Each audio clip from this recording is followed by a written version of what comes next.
And earlier, don't over leadership. Leadership is something you just take your corner and make it right. Take your corner and make it right, and influence other people to do right. Before, I will tell you that to just corner and do it right, but it's not enough. In transformational, last one, the last 4 I's, you also have to influence doing the right thing. The system is not good of sense, but you have to do the right thing and influence your partner to do the right thing. You do the right thing, you influence your brother to do the right thing, you see your neighbor to do the right thing. That's how it's going to be. And that other person also influence the next person. We build a new crop of leaders for us to be able to drive the meaningful change that we're all aiming to see. I hope that helps. Hakilu. Listen to my contribution. Please use a minute to do that. And then we'll take the round. Thank you very much. So I wanted to double back the question that you asked, our thoughts on the administration's tax reform, and then also to tie it the broader concept of influential and transformational. So my thoughts are, number one, I totally agree with the whole tax reform thing, because I believe that building a country has to do contribution from every member of the society. But then you talked about influence. I also remember that when the whole tax reform thing was said on, especially on Twitter, where you have these discussions by Nigerians, many people did not accept it wholeheartedly. And I can't connect that with the way it was the way it was communicated. And also, I think it was earlier this year, KPMG, they released, was it a report or something about some errors in the inconsistencies in tax laws and all of that. So I just wanted to agree with you that why something can be right, like while a leader can want to make reforms, do things that would move the community forward and all of that, the methods through which is being communicated to the people are also very, very important. Influence that has been discussed. That's my contribution. Thank you so much. Last story of the day. Do you have any more contribution or question or anything? Okay, thank you, Akilu. Okay, so something just came by. Okay.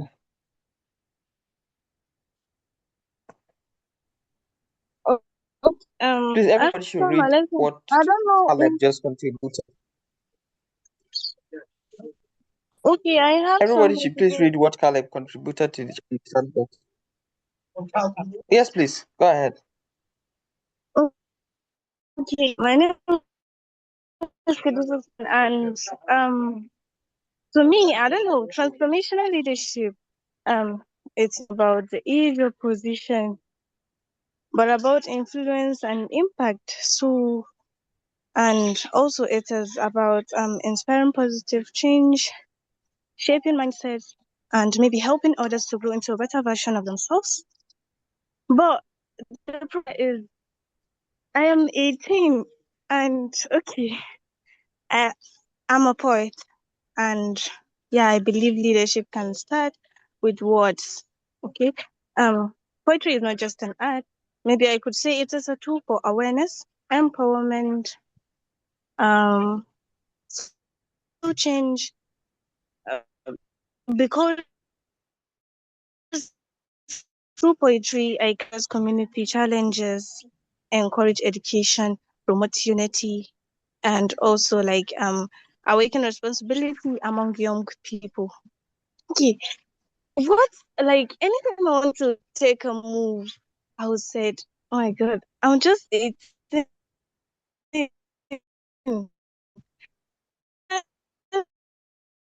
Feel cool, yeah, I'm the assistant class rep, but I have those challenges. I feel I'm the most youngest person I'm in 300 level, yeah.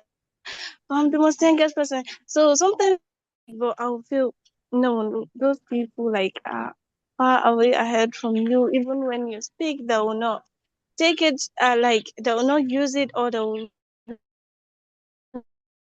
the she. But however, I believe leadership begins with vision, character, and service, not the age. But some may not get this. And yeah, every great leader once started. So I wanted to start, but this thing in my mind is like keeping me aside. And question is, how can young people begin practicing transformational leadership now, and even without formal positions? And how can we use our talent to create real impact in our communities? Like the age I am, too small, I don't know how to start. Yeah, I wanted to, but I don't know how to. Something usually keeps me aside. Thank you so much, Khadija. And I think contribution so far, but I'm happy, very happy with this. Not very hard. You see, 18 is actually a lot of age. It's a lot of age. And I understand you were talking about where we come from, society and everything. But I want you to know that you have all it takes for you to try and to start. I'm happy you mentioned you're into poetry. I don't know if you're in Abuja, but I'm one of the members of Abuja Literary Society. And I know a lot of people who will go there use their poem for social change. In fact, just last month during the slam, I think almost 5 of the people that presented were actually talking about social change, from insecurity to nationhood to a lot of other things. So please use your voice and raise it. Look up to people like Alhan. Look at the amazing work she's doing as I think a UN envoy on peace on something. That's the only thing she knows how to do. Poem. But she's able to utilize it for a good. Remember, at this same time, there's someone who is also using poem to do something negative about, right? Use poem to talk about, to do drugs, to influence drugs, a lot of other things. So just use it as a social tool for you to drive a meaningful change.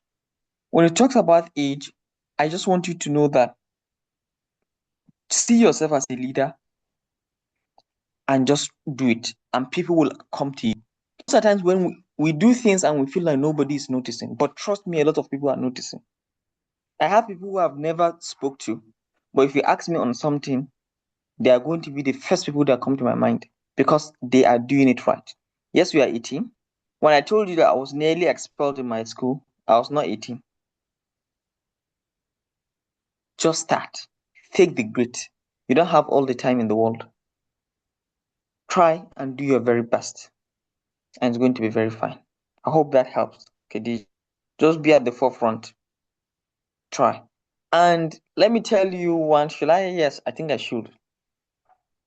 You see, most of the times as young people, we say, oh, the old people are doing this, and this, and this. Wait until they are old.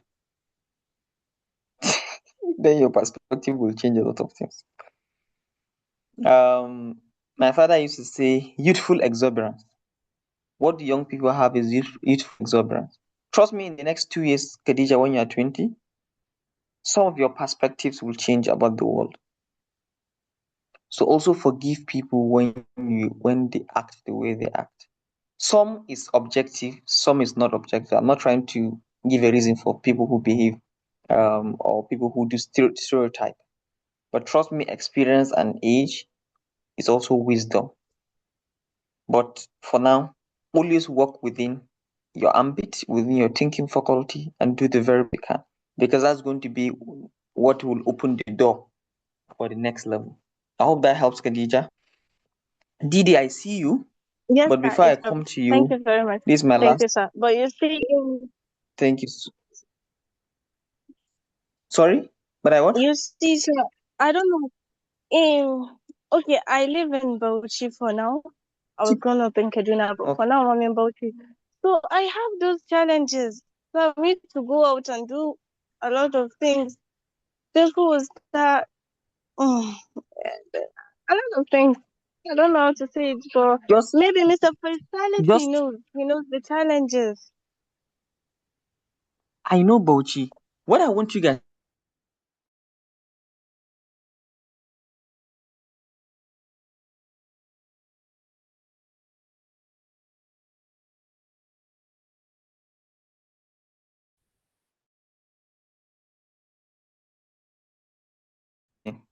to start playing. I'm very boring. I don't do games. I don't do anything. I wanted to start playing badminton. Then I got a place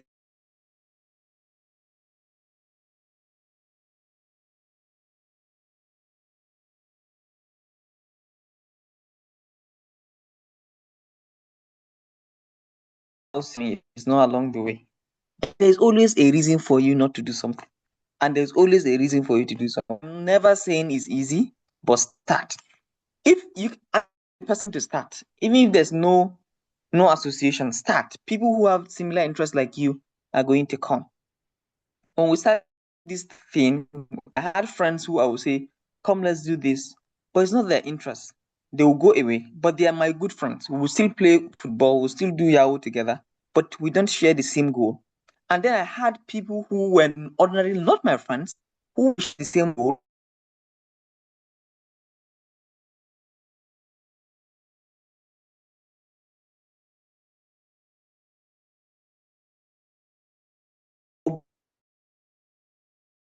But from this space, it means people will come to you. It's not easy, but we need to crush the obstacle. I hope that helps. Yes, thank you very much, sir. Perfect, Khadija. So the last story of the day, we have only 10 minutes, then I'll come back. And this is a true life story of someone I know. His name is Ibrahim Taiwo in Kaduna. Ibrahim Taiwo at that time was 50.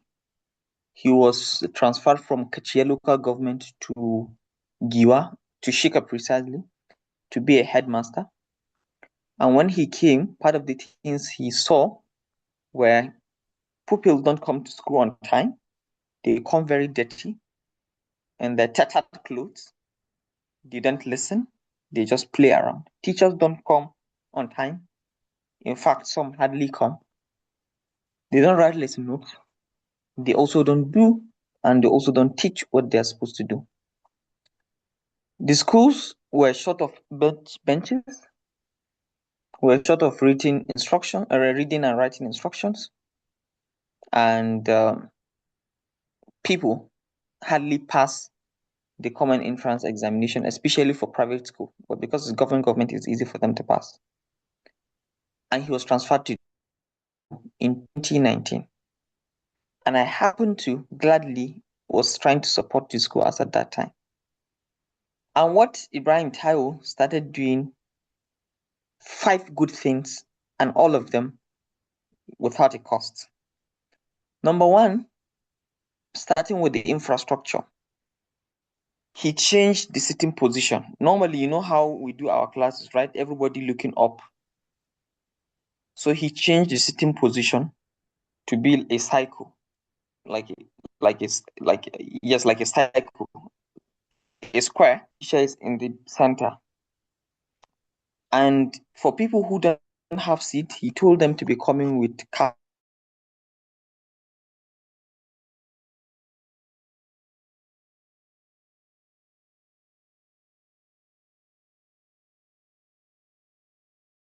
To report them to the local government, even if the local government education authority would do nothing about it. But he has satisfied his own conscience, and he continued to do that. For the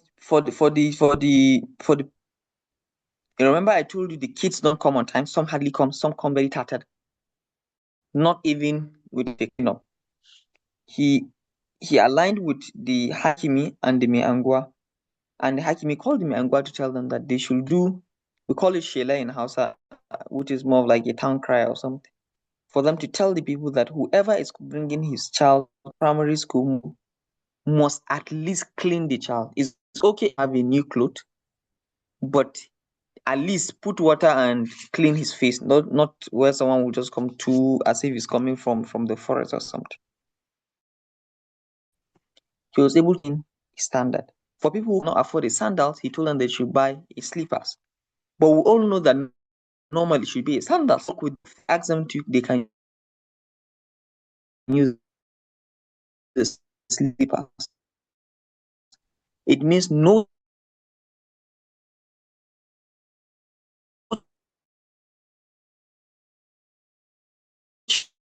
child should he and even if they don't come, even if they don't show authority and submit, whether they take action in his control, he improved the teaching pedagogy